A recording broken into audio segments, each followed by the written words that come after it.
अस्सलामु अलैकुम वरहमतुल्लाहि वबरकातुहू नहमदुहु व नुसल्ली अला रसूलिहिल करीम अम्मा बाद फ़ाउज़ु बिल्लाहि मिनश शैतानिर रजीम बिस्मिल्लाहिर रहमानिर रहीम रब्बी ज़िदनी इल्मा। अल्लाह ताला ने आप सल्लल्लाहु अलैहि वसल्लम को रहमतुल आलमीन बना के भेजा। आप सल्लल्लाहु अलैहि वसल्लम ने अपनी ज़ात के लिए कभी किसी को बद्दुआ नहीं दी। अहले ताइफ ने जो आप सल्लल्लाहु अलैहि वसल्लम के साथ किया, आप सल्लल्लाहु अलैहि वसल्लम को जिस्मानी और रूहानी दोनों तरह से अजियत दी।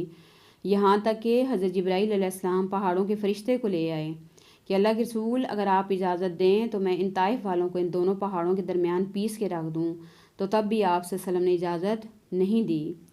लेकिन क्या ऐसे वाक़यात पेश आए कि आप सल्लल्लाहु अलैहि वसल्लम ने कबीलों के नाम ले लेकर फ़जर की नमाज में 10 नहीं, 20 नहीं, 30 दिन तक बद्दुआ फरमाई। जंग ओहद में मुसलमानों को ना शिकस्त हुई थी और ना फ़तह हुई थी।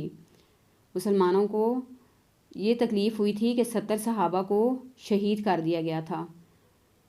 वहाँ पे मामला ये हुआ था कि जंग में मद्दे मुकाबिल आके मुशरिकीन ने लड़ाई की थी, लेकिन ये जो वाक़यात हुए इनमें सहाबा किराम को गद्दारी के साथ मारा गया, शहीद किया गया। पहला जो वाक़या है वो रज़ी का वाक़या है। कुछ कबीले के लोग आप सल्लल्लाहु अलैहि वसल्लम के पास आए और कहा कि हमारे अंदर इस्लाम का चर्चा है, आप अपने कुछ सहाबा को हमारे साथ भेज दें ताकि हमारे लोग इस्लाम सीख सकें और इस्लाम कबूल कर लें। तो आप सल्लल्लाहु अलैहि वसल्लम ने हज़रत आसम बिन साबित की इमारत में 10 सहाबा को उनके साथ भेज दिया। जब ये सहाबा रजी के मकाम पे पहुँचे तो उन लोगों ने इन सहाबा के साथ गद्दारी की। उन्होंने बनु लहयान की शाख को आवाज़ दी तो वो लोग 113 सहाबा किराम पे टूट पड़ने के लिए आ गए और उन्होंने सहाबा किराम को एक टीले पर उनका घेराव कर लिया। और मुशरिकीन ने सहाबा से कहा कि अगर आप नीचे आ जाएंगे तो हम आपसे अहद पैमान करते हैं कि हम आपको कैद नहीं करेंगे और ना आपको कत्ल करेंगे। इस पर हज़रत आसम ने इनकार कर दिया। इन लोगों ने उन सहाबा पर हमला कर दिया, जिसके नतीजे में हज़रत आसम समेत 7 सहाबा को शहीद कर दिया गया।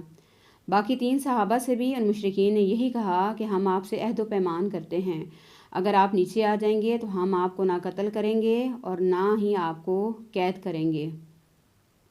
जब ये सहाबा नीचे आए तो उन्होंने इन सहाबा को कैद कर लिया।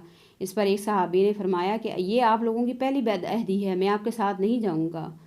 उन लोगों ने उन सहाबी को घसीटने की कोशिश की तो उन सहाबी ने इनकार कर दिया, तो उन सहाबी को वहीं पे शहीद कर दिया गया। और बाकी जो 2 सहाबी थे हज़रत खुबैब और हज़रत ज़ैद, इनके बारे में आता है कि इन्होंने ग़ज़वे बदर में उनके सरदारों को कत्ल किया था, तो ये उनको साथ ले गए। हज़रत खुबैब को तनईम ले जाकर उनको सूली पर चढ़ाया गया। सूली पर चढ़ने से पहले ये वो वाहिद सहाबी हैं जिन्होंने उनसे कहा था कि आप मुझे इजाज़त दें कि मैं 2 रकत नमाज अदा कर सकूं।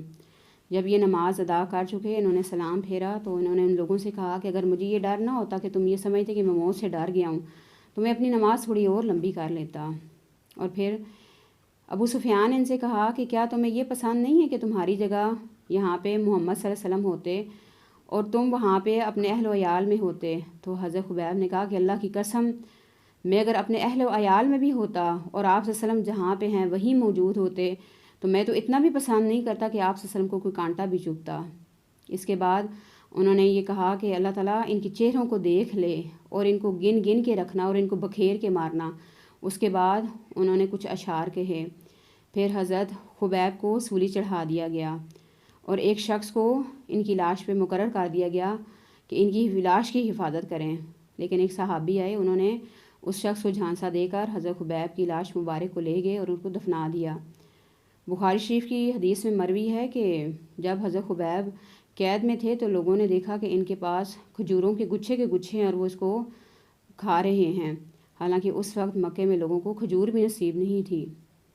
इसके बाद हज़रत ज़ैद को भी शहीद कर दिया गया। यूं 10 सहाबा को गद्दारी के ज़रिए शहीद कर दिया गया। फिर इसके बाद जो दूसरा वाक़या पेश आया वो भी सफ़र 4 हिजरी में पेश आया और वो वाक़या है बैर मऊना का। इसका खुलासा ये है कि अबू बरा बिन आमिर बिन मालिक, जो नेज़ों से खेलने वाले के लक़ब से मशहूर था, आप सल्लल्लाहु अलैहि वसल्लम की खिदमत में हाजिर हुआ तो आप सल्लल्लाहु अलैहि वसल्लम ने उसे इस्लाम की दावत दी। اس نے اسلام قبول تو نہیں کیا لیکن اس نے اس سے دوری بھی ظاہر نہیں کی، اور اس نے کہا کہ اگر اہل نجد کے پاس تبلیغ کے لیے آدمی بھیج دیے جائیں تو وہ لوگ اسلام قبول کر لیں گے، اور اس نے یہ بھی کہا کہ جو لوگ آپ بھیجیں گے وہ میری امان میں ہوں گے۔ آپ صلی اللہ علیہ وسلم نے قریٰ صحابہ میں سے 70 مبلغین بھیج دیے۔ انہوں نے بحر معونہ پر پڑاؤ ڈالا تو حضرت حرام نبی صلی اللہ علیہ وسلم کا نامہ مبارک لے کر اللہ کے دشمن عامر بن طفیل کے پاس گئے۔ اس نے خط پڑھنے کے بجائے ایک آدمی کو حکم دیا، اس نے پیچھے سے حضرت حرام کو نیزہ مارا جو ان کے جسم کے آر پار ہو گیا، اور ان صحابی نے یہ الفاظ ارشاد فرمائے، اللہ کی قسم، اللہ اکبر، میں کامیاب ہو گیا۔ پھر فوراً ہی اس اللہ کے دشمن نے باقی صحابہ کے اوپر حملہ کرنے کے لیے بنو عامر کو آواز دی، مگر انہوں نے اس کی آواز پہ کوئی کان نہیں دھرے۔ پھر اس نے بنو سلیم کو آواز دی، اس کی چند شاخوں رال، زکوان اور اسیہ نے آ کر صحابہ اکرام کا محاصرہ کر لیا اور سب کو تہ و تیغ کر ڈالا۔ صرف حضرت کعب بن زید اور عمر بن امیہ ان لوگوں میں سے بچ رہے۔ حضرت کعب زخمی تھے تو ان کو مردہ سمجھ کے انہوں نے چھوڑ دیا، تو صحابہ اکرام نے ان کو اس میں سے اٹھا کے لے آئے، اور غزوہ خندق میں حضرت کعب نے شہادت پائی، اور باقی رہے حضرت عمر اور حضرت منذر کے ساتھ اونٹ چرا رہے تھے۔ انہوں نے جائے واردات پر پرندوں کو دیکھا تو سمجھ گئے کہ کوئی نہ کوئی واقعہ ہوا ہے۔ جب عامر بن طفیل کو بتایا گیا کہ ان کا تعلق، حضرت منذر کو تو شہید کر دیا گیا، لیکن جب حضرت عامر نے بتایا کہ ان کا تعلق قبیلہ مضر سے ہے تو عامر نے ان کی پیشانی کے بال کٹوا کر اپنی ماں کی طرف سے جس پر ایک گردن آزاد کرنے کی نظر تھی انہیں آزاد کر دیا۔ اور کہا جاتا ہے کہ یہ دونوں واقعات آپ صلی اللہ علیہ وسلم کے پاس ایک ہی رات میں پہنچے کہ آپ صلی اللہ علیہ وسلم کو خبر دی گئی کہ ان صحابہ کو شہید کر دیا گیا ہے۔ تو آپ صلی اللہ علیہ وسلم کو اتنا دکھ ہوا کہ آپ صلی اللہ علیہ وسلم فجر کی نماز میں 30 دن تک آپ صلی اللہ علیہ وسلم نے ان قبیلوں کے نام لے کے ان کے اوپر بد دعا کی۔ تو اس سے ہمیں یہ بات یہ بھی پتہ چلتی ہے کہ آپ صلی اللہ علیہ وسلم اپنے صحابہ سے کتنی زیادہ محبت کرنے والے تھے کہ اس طرح ان کو شہید کر دیا گیا، اور آپ صلی اللہ علیہ وسلم نے جو کہ رحمۃ للعالمین تھے ان لوگوں کے لیے بد دعا کی۔ وآخر دعوانا ان الحمد للہ رب العالمین۔ السلام علیکم ورحمۃ اللہ وبرکاتہ۔